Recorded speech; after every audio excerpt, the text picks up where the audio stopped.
Bienvenido al podcast Teología Compartida de DTS en español, donde hablaremos de Dios y de temas actuales con profesores y amigos del mundo hispanohablante.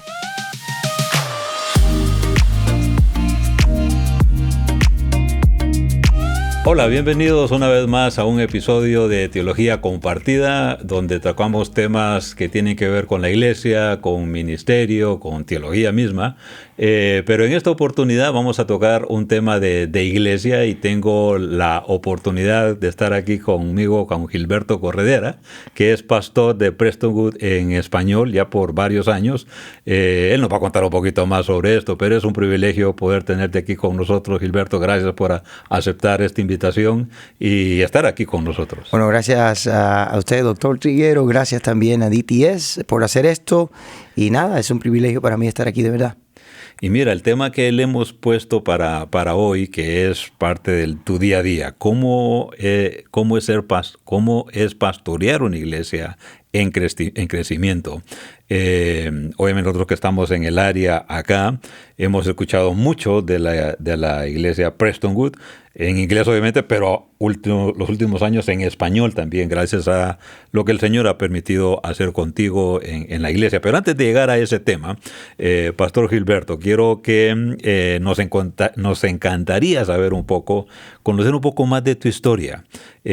Cómo recibiste tu llamado al ministerio pastoral y cómo fueron tus primeros pasos en el servicio a Dios. Bueno, gracias otra vez. Mi historia no es mi historia, es la historia de Dios. Uh-huh. Y yo siempre digo eso porque es lo que Dios hace.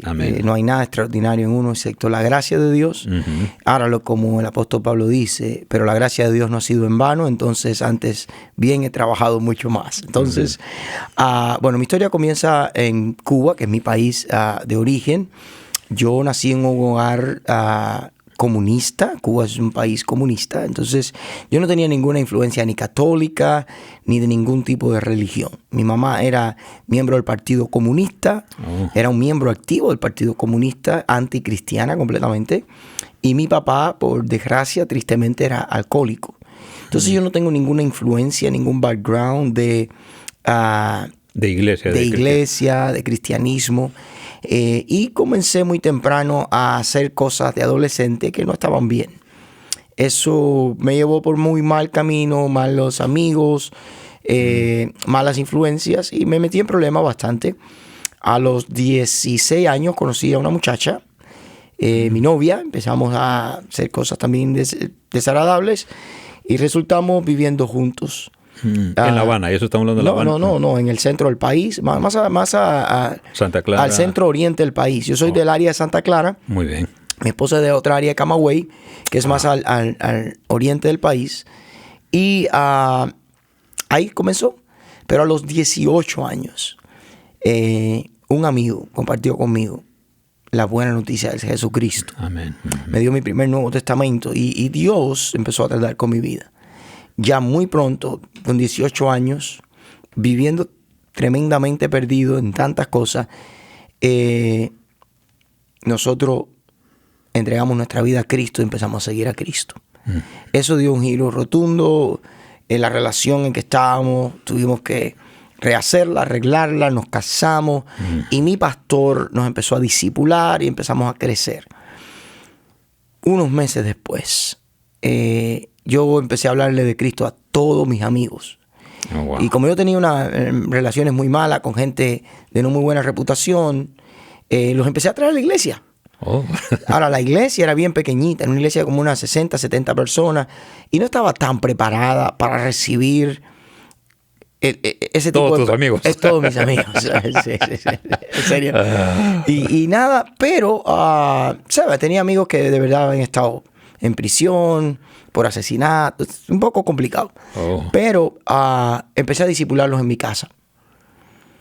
Y cada día me sentía convencido que yo no quería hacer nada más que dedicar mi vida a hablarle a la gente de Cristo que me estaba cambiando a mí y compartir lo que me estaba pasando.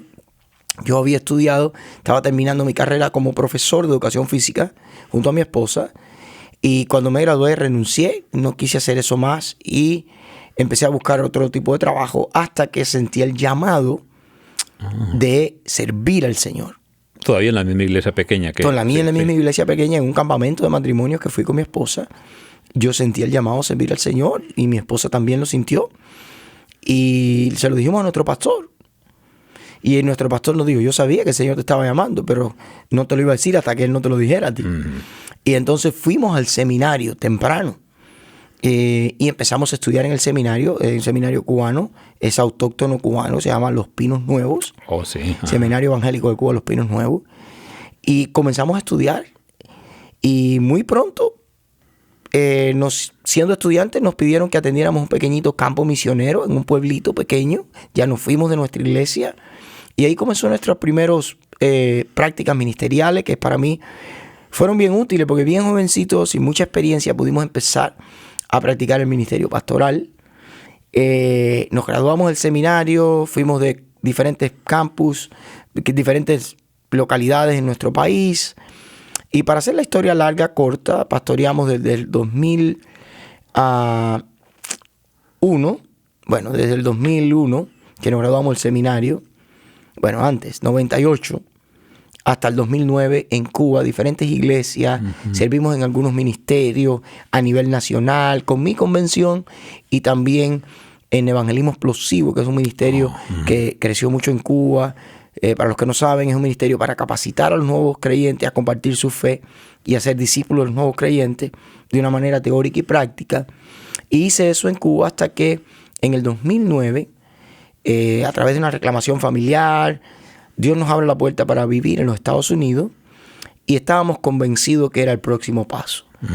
Venimos a los Estados Unidos, nos establecimos por un mes en Miami, pero Dios nos abre una puerta para traer a nuestras hijas a estudiar a una escuela cristiana en el área de Dallas. Y era la escuela Prestonwood Christian Academy. Hay una historia linda porque yo conocí a ellos allá en Cuba, en un viaje misionero, y ahora llego a Prestonwood Christian Academy, traigo a mis hijas y empiezo a buscar trabajo en los Estados Unidos. Y busqué en todos los lugares, yo no hablaba el inglés, nadie me conocía en el área, y me dieron trabajo a mí y a mi esposa lavando platos en la cocina de Prestonwood, en donde mismo estudiaban nuestras hijas. Ahora estamos lavando platos. Fue difícil porque pasamos un año lavando platos en una cocina donde no entendíamos el idioma, donde no entendíamos a la gente tampoco, porque venimos de otra cultura, ni el inglés, ni el español de aquí.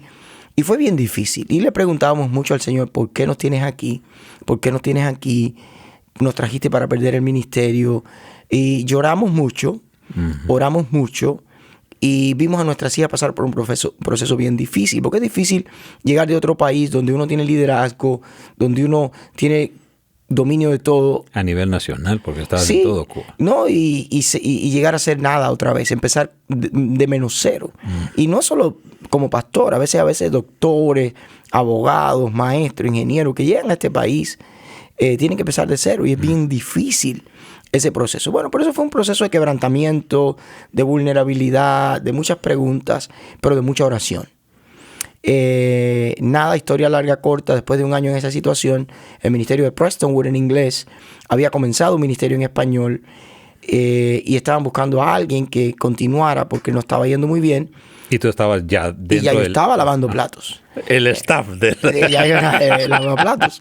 Entonces dijeron, hay un lavaplatos por ahí que dicen que es pastor, que a lo mejor nos puede ayudar. Y nada, fue una oración contestada. Yo estaba orando por regresar al ministerio. Sabía que Dios lo tenía a su momento, pero nunca pensé que iba a ser en Prestonwood. Y me invitaron a liderar el grupo hispano de unas 60, 80 personas para ese tiempo, en el año 2010. Y bueno, hoy en el año 2025, 15 años más tarde, ha hecho Dios una cosa linda. Somos una iglesia que ha crecido mucho. Somos más de 4,000 miembros ahora. Hemos plantado varias iglesias, algunas campus, otras iglesias independientes. Ahora tenemos misiones alrededor de Latinoamérica, viajes misioneros en todos los países. Y tenemos nuestra propia escuela para entrenar a nuestros líderes. Dios nos ha permitido tener un programa de televisión que sale en enlace 2 veces por semana. Y nada, lo que Dios ha hecho ha sido lindo. Eso es un poco la historia. Pastor Gilberto, y solo para un poquito de contexto para aquellos que no conocen la iglesia de Prestonwood, que llegaste ahí, es una de las iglesias más grandes en el área de Dallas. Bueno, una de las iglesias bautistas más grandes del área de Dallas de los Estados Unidos. Exacto. ¿Te acuerdas más o menos? ¿Los miembros? Los miembros en total, de español e inglés. Bueno, estamos más de 30,000 miembros. Exactamente. Increíble. Honestamente cambia el número diario, semanal, porque semanalmente se bautizan y se incorporan a la membresía. Pero sí, estamos en más de 30,000 miembros. Sé que estos números para muchos de los que van a estar escuchándonos, así como, ese es el número de mi ciudad, van a decir. bueno, para los que están escuchando, quiero alentarles. Mi pueblo, donde yo nací, tiene 12,000 habitantes. Ahí más de 3 veces de la cantidad de tu pueblo. Así es. Pero es increíble, y gracias por compartir ese testimonio de cómo el Señor en sus planes nos lleva a diferentes etapas en su obra, que sin duda que ese año, lavando esos platos, el Señor estaba preparando algo en su siervo Gilberto, que iba a ser la base para estos años que vendrían. No podemos subestimar las cosas, los tiempos de las cosas pequeñas. Dios me estaba preparando primero para quebrantarme, enseñarme algunas cosas y para que yo entendiera la vida del hispano que vive tras bastidores en este país, en Estados Unidos, las personas que iba a ministrar después. Si yo no hubiese pasado por ese momento difícil, no hubiese entendido a la gente que Dios me estaba llamando a ministrar. Y sin duda esa plataforma de domingo a domingo, de plática en plática, de pastor 1 a 1, el Señor usó para entender de primera mano. Y sé que estamos aquí en el contexto de Estados Unidos, pero este mismo contexto se está repitiendo en toda Latinoamérica, en España y en muchos países donde gente está inmigrando de su país natal. Voy a colocar un ejemplo, por ejemplo, de Venezuela. Viajando en toda Latinoamérica, en casi todos los países vamos a encontrar gente, por ejemplo, que es de Venezuela y tuvo que salir de su país, están entonces en otro que no es su país y de repente pasando las mismas situaciones.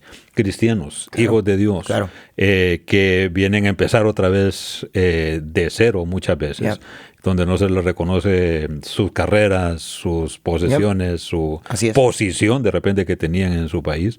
Y el Señor los trae y cuando llegan ahí, pues en ese proceso... Es un proceso bien difícil y yo siempre le digo a la gente, donde Dios te tiene hoy no necesariamente es el final, pero es lo que te está preparando para donde Él te quiere mañana. Y estamos en un proceso que se llama santificación y Dios va transformándonos, ¿no? David había sido ungido para ser rey de Israel muy temprano en su edad, pero no llegó a ser el rey de Israel al otro día.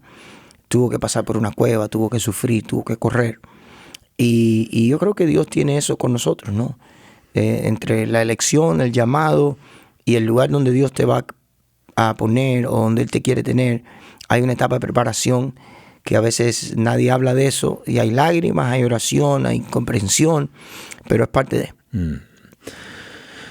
Eso es lo que con nosotros como cristianos sabemos. Y el siervo que el Señor usa y la persona que se deja usar es aquel, no el altivo, no el soberbio, es el que tiene un corazón humilde. Al pastorear una iglesia tan influyente como Prestonwood, ¿qué desafíos y bendiciones encuentras al liderar una congregación hispana tan numerosa? Ok, la congregación hispana es numerosa, es lindo porque es más de 4,000 personas en diferentes lugares. Hay desafíos y hay bendiciones que a veces son los mismos. El desafío te ayuda por una bendición que entiendo. Sí, claro. Bueno, el primer gran desafío que tienes como pastor en un lugar como nosotros somos una iglesia multicultural, multigeneracional. Eso es un gran desafío. porque tenemos multicultura, y yo sé que en otros países a lo mejor todos son del mismo país. Para mí el gran desafío es somos multicultural. ¿Qué significa eso? Que no todo el mundo procesa, piensa, tiene su misma cosmovisión o el mismo trasfondo, y eso hace que tengamos que ser muy cuidadosos en, como dice el proverbio, conocer el estado de nuestras ovejas, porque no podemos asumir nada. Eso es ser multicultural. En multigeneracional hay otro gran desafío. Multigeneracional es el otro gran desafío, es cómo siempre tener en cuenta todas las generaciones. Cómo pensar, planificar, siempre teniendo en cuenta todas las generaciones. El gran problema de la iglesia hoy ha sido que ha olvidado generaciones. Entonces hay iglesias que la próxima generación no tiene lugar. ¿Cómo logras eso, Gilberto? Ese es un buen punto. Como multigeneracional es un gran reto también. Bueno, cuando yo cierro los ojos para pensar en a quién tenemos que servir, yo pienso en una familia que tiene una mamá, un papá, un niño adolescente y un niño no adolescente y posiblemente un recién nacido. Y hay abuelos también. Y hay abuelitos. Entonces, ¿cómo yo pienso? ¿Qué estoy haciendo para toda la familia? El gran problema de la iglesia es que la iglesia tiene una arquitectura ministerial por años heredadas, y tristemente a veces la hemos heredado de los que creemos que saben todo, que no ha sido tan buena. Por ejemplo, la arquitectura ministerial de una iglesia común y corriente, que no piensa en las generaciones, es el mejor pastor, mejor pagado, mejor equipado, mejor preparado. ¿Dónde está? Está trabajando con los adultos, ¿right?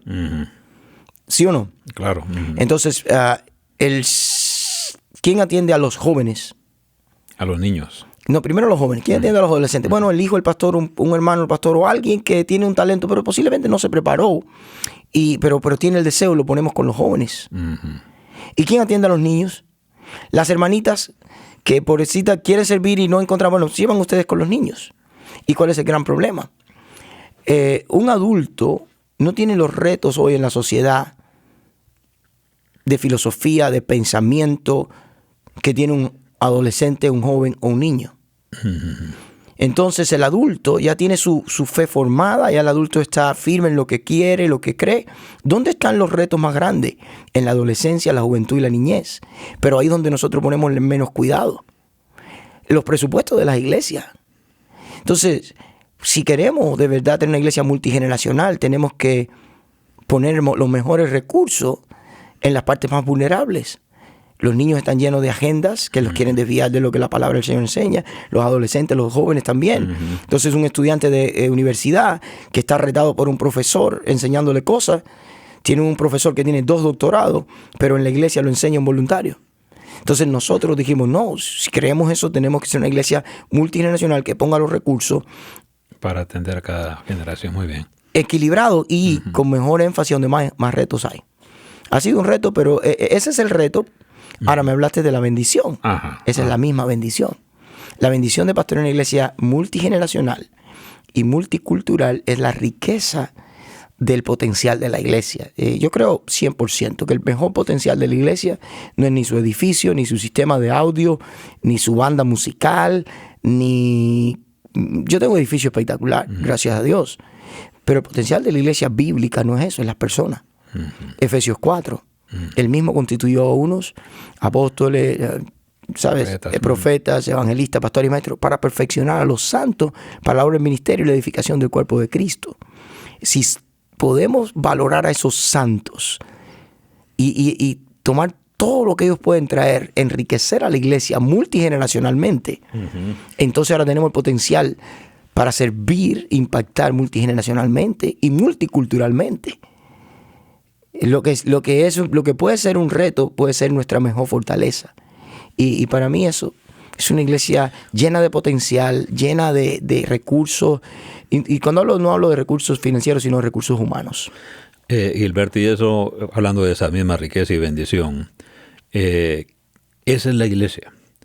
La iglesia cuando consta de la sabiduría de los abuelos, la gente trabajadora de los papás, la vitalidad de los jóvenes y los niños. Eso es iglesia. Esa es la iglesia. Entonces, y gracias que no mencionaste, y un buen predicador y un buen pastor. No, es la iglesia. No. Sí. Eso la iglesia lo necesita, porque cuando Pablo da en 1 Timoteo los requisitos de un pastor, debe ser apto para enseñar. Eso, pero hay otras cosas que a veces ignoramos, que es la iglesia. La iglesia es el cuerpo de Cristo, Amén. Que bien concertado y unido entre sí por las coyunturas que se ayudan mutuamente, crece.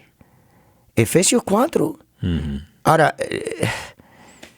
equipar a esa gran multitud y empoderarla para servir es un reto, pero a la vez es la mejor bendición que hay.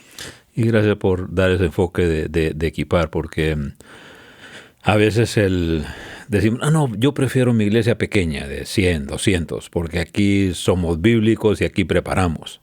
Pero aquí estás mencionando algo que en una iglesia de 1,000, 2,000, 3,000, 4,000 están con el mismo enfoque. Están con el enfoque de equiparlos bíblicamente. No están hablando de números de cantidad. Para la obra del ministerio. Una iglesia de 200... Yo creo que, bueno, no, vamos a entrar en ese tema después, pero no quiero... No. Mira, dejémoslo para otro rato. Lo otro que tengo es la otra contraparte. ¿Cómo manejas las críticas o malentendidos que surgen sobre las iglesias grandes? ¿Qué has aprendido al respecto? Mira, lo primero que cuando estás ocupado no tienes tiempo para las críticas. Tengo mucho que hacer por los que están deseosos de avanzar, que no tengo mucho tiempo para prestarle atención. Bien hecho. A los que no están haciendo nada y tienen tiempo para criticar. Es imposible. Eso abundan. Si estoy enfocado, piensa en esto, piensa en Jesús. Jesús dice, no mires la paja del ojo de tu hermano cuando tienes que mirar la viga que está en el tuyo, ¿no? Y esto no es el contexto de iglesia ni nada, pero piensa en esto. El que está ocupado en lo suyo, no tiene tiempo para... No tengo mucho tiempo para la crítica. Yo estoy súper enfocado en crear un entrenamiento más, levantar mejores líderes. Ahora, sé que en muchos círculos cristianos se ha criticado a las mega iglesias o a las iglesias que crecen porque no son profundas, porque no son bíblicas, porque han negociado el evangelio. Es posible que toda iglesia grande o numerosa no sea saludable. Pero es imposible que una iglesia saludable no crezca. Amén, bien ¿Okay? dicho. Es muy posible que iglesias numerosas, que crecimiento no es sinónimo de salud, pero es imposible que salud no se transforme en crecimiento, porque todo lo saludable crece. Además, Jesús, cuando le dice a los discípulos, yo lo he puesto para que llevéis fruto. Juan 15. Separado de mí, nada podéis hacer. ¿Verdad? Pero si vosotros permanecen en mí, mi palabra permanece en vosotros, pedid todo lo que quieran y os será hecho. Right? Y después Jesús dice, y yo os he puesto a vosotros para que vayáis y ¿qué? Y llevéis fruto. Y vuestro fruto permanezca. Y el que está llevando fruto, yo lo voy a limpiar para que dé más fruto. Entonces, Dios está interesado en que la conexión con Él y la salud provoque crecimiento. Lo otro es, yo no puedo conformarme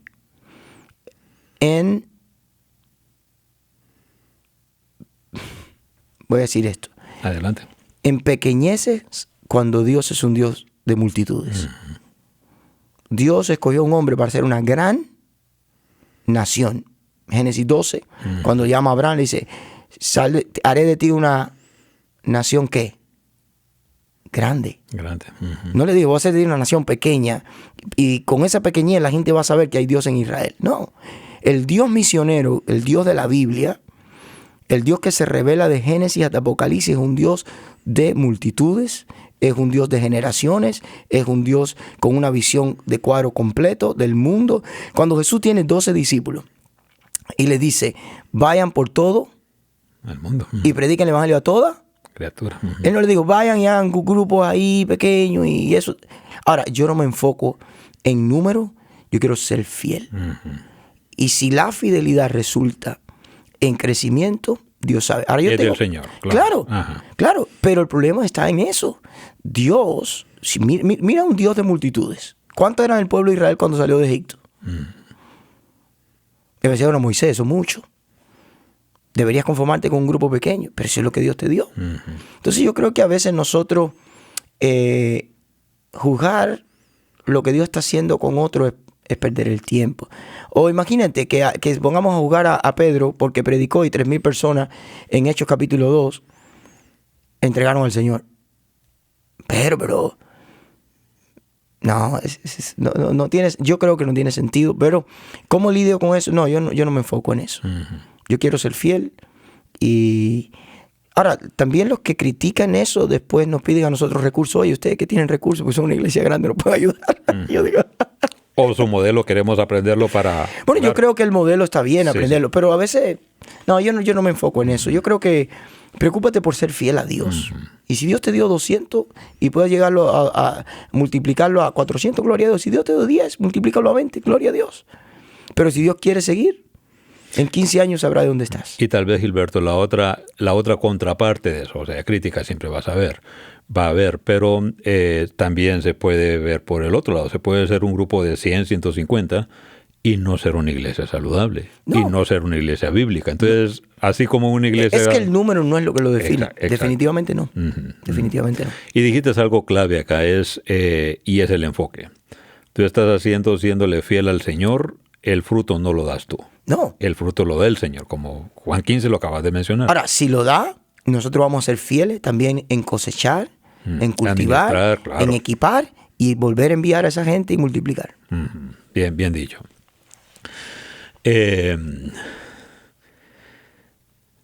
¿Cómo fomentan relaciones auténticas y una comunidad genuina en un entorno donde es fácil pasar desapercibido en una multitud? En una sola palabra, intencionalidad. Somos súper intencionales en el libro que va a salir pronto, por Lifeway. Estudiaron mi iglesia y me hemos puesto eso. Tenemos la misión de la iglesia está clara, es la Gran Comisión. Tenemos la visión de la iglesia en particular, está clara para nosotros. Y esa visión responde a una estrategia. En nuestra estrategia somos intencionales y nuestras 3 palabras de la estrategia son conectar, cuidar y crecer. Somos intencionales en conectar con la gente, no solamente en los servicios. Somos intencionales en conectar en el vecindario, durante la semana. Conexión. Hay gente que no quiere, en lugares como Estados Unidos, que nadie lo conozca. Si tú te escondes, no te encontramos. Pero si no te escondes, te encontramos. Conectar. ¿Qué queremos? Conectar con Cristo primero y conectar con el cuerpo de Cristo, que es la iglesia. Somos intencionales. Desde lo que pasa el domingo, ujieres, saludadores, siervos de zona. Tenemos varios ministerios desarrollados para una cara nueva. ¿Quién es? ¿Cómo te llamas? ¿Cómo te puedo servir? Segundo, cuidar. Queremos que la gente logre pasar de esa conexión a un escenario de cuidado. Para nosotros, en nuestro contexto, se traduce en grupos pequeños. Nosotros tenemos muchos grupos pequeños de diferentes edades, sexos, multicultural, multigeneracional. Y tenemos grupos pequeños en la iglesia, grupos pequeños en la ciudad, grupos pequeños entre semana, grupos pequeños el domingo. Entonces, no queremos que seas parte de un gran culto, un gran servicio con miles solamente. Queremos ser parte de una pequeña comunidad. Entonces, ¿qué quiere decir? Tenemos grupos por toda la ciudad. Entrenamos líderes para tener grupos. Tenemos grupos diferentes por sexo. Entonces creemos que si te conectamos y te cuidamos en un grupo, es ahí donde tú creces. Y cuando creces, queremos que tú empieces otra vez a conectar, a cuidar y a crecer. Y eso es como nosotros... no pasa desapercibido, digamos. Somos intencionales en crear eso. Muy bien hecho. Y hay mucho más de eso en el libro escrito. Después lo puedes buscar. Mira, cuando ya tiene fecha para publicar tu libro. Sí, el libro sale en octubre. Y más o menos va con este enfoque, entonces, como lo acabas de decir. El libro se llama Iglesia en Misión. Muy bien. Y el subtítulo es Cómo alinear al pueblo de Dios para la misión de Dios con visión y estrategia para cumplir esa misión de Dios. Entonces, ¿cómo nos organizamos para eso, para la cosecha? Bueno, vamos a promocionar el libro en su momento. Y el libro no es ni un libro, es un manual de trabajo para el equipo de iglesias, con preguntas, respuestas, cómo ellos crean su propia claridad en qué hacer. Muy bien. Excelente. Entonces hay otra herramienta para nuestras iglesias, y los que escuchen ya cuando se publique, pues ahí van a tener una buena herramienta también para poder seguir en el tema. En medio de tantas actividades y las demandas que implica el pastorear a multitudes, esta está importante: ¿cómo cuidas tu corazón y tu vida espiritual personal? Bueno, esa es una muy buena pregunta. Yo creo que primero mi tiempo con Dios. Yo antes que soy un pastor y soy un líder, soy un cristiano. Amén. Yo necesito oír la voz de Dios. Yo necesito escuchar a mi Padre. Yo necesito escuchar de Él. En Marcos 1:35 dice que siendo aún muy oscuro, Jesús se levanta de madrugada y se va a un lugar desierto y oraba. Cuando los discípulos vienen, le dice: Maestro, todos te buscan. Le dice: no, hoy no es aquí, vamos a los lugares alrededor, porque hoy es allí. Y yo creo que la clave primera es: antes de que las demandas del día del ministerio comiencen, yo quiero estar con el Señor. Por ejemplo, esta mañana sabía todo lo que tenía que hacer, este podcast y tantas cosas, pero yo quería estar con Dios. Y meditando en un pasaje lindísimo, precisamente de la vida de David. Cómo David, en su momento más importante de su vida, descuidó escuchar esa voz de Dios. Y después, cuando Natán, el profeta, le confronta, dice: porque David ignoró la palabra de Dios. Eso fue esta mañana mi devocional. No, yo no quiero ignorar esa voz de Dios todos los días en mi vida. Entonces, eso es mi primer paso, mi tiempo con Dios. Segundo, mi esposa y gente que yo tengo a mi alrededor. Ellos no me dejan que el ego se me suba para la cabeza. Porque ellos te mantienen con los pies en la tierra. Y cuando ven algo, ser vulnerable a gente que te quiere lo suficiente. ¿Qué te puede decir? Que te puede decir: hey, ¿cuáles son tus intenciones con esto? Y que tú estás... Y la esposa es clave. O sea. No, la esposa te conoce cuando nadie te ve. Y mis hijas, mi esposa, me ayudan mucho. Y tengo buenos amigos pastores que me conocen y que no están impresionados por la iglesia, por el programa de televisión. Son pastores de iglesias pequeñas que me dicen: oye, te veo esto que estás haciendo y estás descansando. Y después viene mi equipo de trabajo. O.S. Hawkins, que es un escritor increíble aquí, dice que todo el mundo tiene una vida personal, una vida privada, una vida personal, una vida profesional y una vida pública. Y él dice que la clave es que esas cosas estén conectadas, que lo que está en privado sea bastante similar a lo que la gente ve en público. Entonces, mi vida personal es mi vida con Dios, mi vida privada es con Dios, mi vida personal es padre, esposo, abuelo, que voy a hacer ahora pronto. Mi vida profesional es mi staff, mi equipo, lo que hago de 8 a 5, entrenando y equipando y reuniones. Pero mi vida pública es lo que la gente ve cuando me paro en el púlpito. Entonces mi meta es que mi vida privada y mi vida pública sea lo más cercana posible. Gilberto, gracias por compartir eso. Sin duda que muchos de los que nos están viendo y escuchando van a apreciar mucho esto. Gracias a ti. Porque sin duda uno está humanos, ponemos figuras, ponemos personajes. Y nuestra cultura está ahí, es las redes sociales, y cuántos likes tienes, y cuántos te vieron, y cuántos saliste. Pero llegaste entonces al punto donde sí, es importante para la gente, pero lo importante para nosotros es nuestra relación con el Señor, el caminar con el Señor. Y como tú dijiste, eso nos coloca los pies en la tierra. Somos sus hijos, fuimos salvados, somos sus siervos y caminamos entonces con él, donde quiere que vayamos, donde no. Algunos de los estudiantes entonces me dicen y me preguntan, el Señor también a veces nos lleva por caminos que si de repente ya estamos un poco altivos, el Señor se encarga. Seguro. A decir, bueno, creo que por ahí no vas. Especialista. Y tú sabes, las cosas de la vida, una pequeña prueba, una pequeña cosa ya. Ok, Señor, perdóname, necesito de aquí, voy otra vez a la cruz.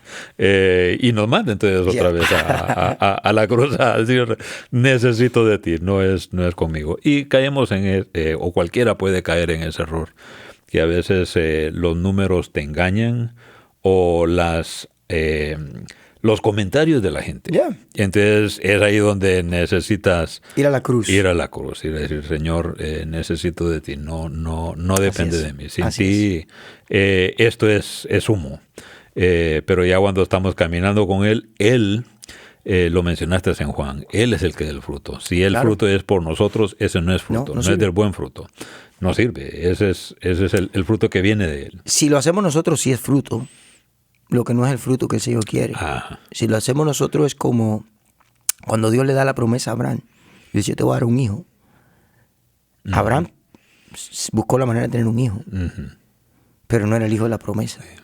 Entonces tú puedes fabricar el fruto manipulando las cosas, pero ese no es el fruto de Dios. Ese es el tuyo. Y todavía tenemos secuelas de esas decisiones de Abraham. Para ir cerrando, ¿qué mensaje o reflexión final quisieras dejar a quienes nos están escuchando, ya sean pastores, líderes o miembros del pueblo de Dios? Bueno, yo quiero decir algo interesante. Tenemos que... voy a hacer un mensaje. Y es un mensaje que Dios me dio cuando el COVID vino. Cuando el COVID vino... nuestra iglesia estaba bautizando cada semana, teniendo profesiones de fe cada semana, una asistencia increíble, y íbamos a una velocidad increíble. Y cuando el COVID vino, cuando los servicios pararon, dejamos de ver profesiones de fe, dejamos de ver bautismos, y las finanzas cayeron porque la gente traía el dinero al templo, ¿right? Y entonces yo empiezo en una lucha de orar, Señor, y ahora, ¿y cómo vamos a ser iglesia? Y el Señor me dio un mensaje que cambió mi ministerio para siempre. Y era un mensaje nuevo. Es la palabra. Yo recuerdo cuando yo iba manejando para grabar un programa que estábamos transmitiendo en línea. Y yo vengo con esa lucha en mi mente. Y el Señor me dice, me recuerda.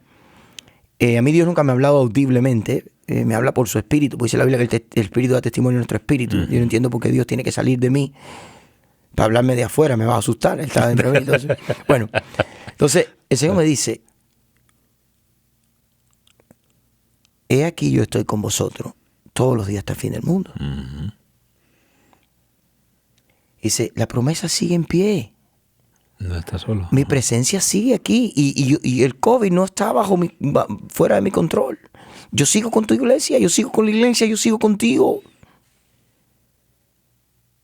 Toda potestad me da en el cielo y en la tierra. El Señor está al control. Entonces, lo primero que viene a mi mente es, contamos con la presencia de Dios. Ya sea en Estados Unidos con 4,000 miembros o en Nicaragua con 20 personas. Dios está con nosotros. Entonces, si yo cuento con la presencia de Dios, ¿cuál es la segunda cosa importante que yo tenía que recordar? Y esto es importante para mí. Cuento con el mismo poder del Evangelio. El Evangelio sigue siendo poder de Dios para salvación. Porque lo que se cerró fue la reunión. Pero la presencia de Dios sigue con nosotros y el mensaje sigue siendo el mismo. Entonces, si tengo su presencia y tengo el poder del Evangelio, tengo también su promesa que está conmigo. Y que mencioné ahorita, la última cosa que Dios me dio en esa semana de oración es ¿cuál es el potencial de la iglesia? A veces nosotros pensamos que el potencial de la iglesia es tener un buen templo o un culto. Si puedo tener buenos cultos, la iglesia va a crecer. No, el potencial de la iglesia es las personas. Entonces yo puse junto estas 4 cosas. Si la presencia de Dios sigue con nosotros, si la promesa de Dios sigue en pie, y si el poder del Evangelio sigue funcionando, donde nosotros nos perdimos de vista fue en el potencial, porque pusimos toda nuestra creencia en que el potencial de la iglesia era poder hacer un culto, o poder tener un templo, o poder tener dinero, o poder tener audio. No, era movilizar a la gente. Y me meto en oración y el Señor pone en mi mente, moviliza a la gente. Hicimos algo que se llamó Jetro. Jetro era llamar a alguien de la iglesia que quería cuidar a 10 personas durante el COVID. Y eso se convirtió en que, no me digas por qué, 99 hermanos de la iglesia, entre hermanos y hermanas, dijeron, pastor, yo quiero cuidar a 10. A 10 familias. Ellos le iban a llamar, le iban a mandar mensajes de texto, le iban a hacer atenderlos. Trabajo pastoral, porque eso está claro. 99 pastores se levantaron. El potencial de la iglesia es una persona que antes casi no hacían nada. Cuando regresamos del COVID, para hacer la historia larga y corta, nuestra iglesia se duplicó. Y el primer bautismo que hicimos después del COVID fue el bautismo más grande en la historia de nuestra iglesia. Wow. Fuimos a Colombia a bautizar personas porque gente por Zoom empezó a ganar alma y a discipular en Colombia. Y abrimos en Colombia nuestra misión porque alguien capacitado se motivó a compartir con su familia. Bueno, ¿cuál es el mensaje? Familia, pastores, líderes. La promesa sigue en pie. Él está con nosotros. Segundo, el poder del evangelio sigue transformando. Tercero, su promesa es que Él edificará su iglesia y las puertas del Hades no prevalecerán contra ella.